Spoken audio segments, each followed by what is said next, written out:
Breaking చూస్తున్నాం. ఎర్రచందనం స్మగ్లర్లపై ఉక్కుపాదం మోపుతామని ఉప ముఖ్యమంత్రి పవన్ కళ్యాణ్ హెచ్చరించారు. తిరుపతి జిల్లాలోని మామండూరు అటవీ ప్రాంతాన్ని, మంగళంలోని ఎర్రచందనం గోదామును పరిశీలించారు పవన్. ఎర్రచందనం అక్రమ రవాణాపై జిల్లాల ఎస్పీలతో సమీక్ష నిర్వహించారు. శేషాచలం అడవుల్లో స్మగ్లర్లు దాదాపుగా 2 లక్షల ఎర్రచందనం చెట్లు కొట్టేసి ఉంటారని అధికారులకు అంచనా వేశారు. ఇక శేషాచలం అడవుల్లో మాత్రమే ఉండే ఎర్రచందనం చెట్టు పర్యావరణాన్ని కాపాడుతాయన్నారు.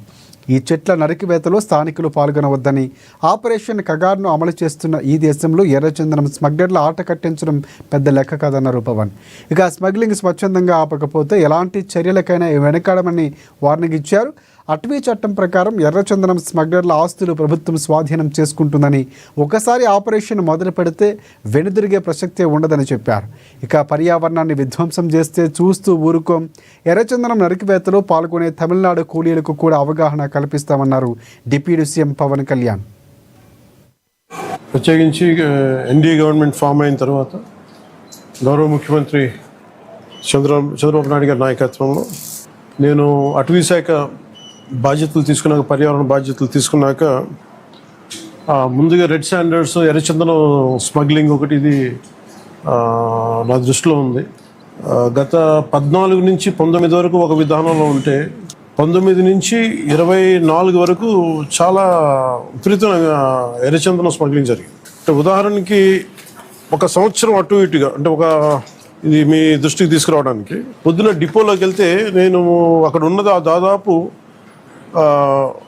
2,60,000 దుంగలు ఉన్నాయి, ఎర్రచందనం దుంగలు.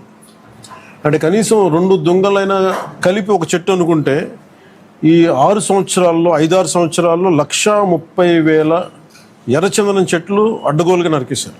ఇది మనకి ఆన్ రికార్డు మనకు ఉంది ఇప్పుడు. సో నేను మిగతా అధికారులందరితో మాట్లాడుతున్నప్పుడు దీని విలువ ఎంత ఉండొచ్చు అంటే, యాజ్ ఆన్ నౌ మార్కెట్లో ఇప్పుడున్న 40 లక్షల టన్ను అనుకుంటే, మెట్రిక్ టన్ను అనుకుంటే దాదాపు 2,000 కోట్ల నుంచి 5,000 కోట్లు ఇప్పుడు మనకు ఉన్నది. అసలు ఇది పట్టుకున్నది ఎంత ఉంటుంది అంటే, దీనికి కనీసం 2 నుంచి 3 దాకా ఉంటుంది అనేది ఒక అంచనా కింద మన అధికారులు చెప్తా ఉన్నారు. సో దీన్ని బట్టి మీరు అర్థం చేసుకోవచ్చు, ఒక క్లోజ్ టు ఒక 8,000 to 10,000 crores వర్త్ ఎర్రచందనం ఇక్కడ స్మగ్లింగ్ చేయబడింది. సో నేను ఛార్జ్ తీసుకున్న తర్వాత ముందస్తుగా ఏం చేశాను, ఏంటి ఇష్యూస్ ఉన్నాయంటే, మేము కర్ణాటక రాష్ట్రానికి వెళ్ళి మాట్లాడుతున్నప్పుడు అంటే ఎంత అలసత్వంతో ఉన్నాం అని చెప్పడానికి 140 కోట్ల ఎర్రచందనం దొంగలు కర్ణాటక అటవీ శాఖ అధికారులు స్వాధీనం చేసుకున్నారు.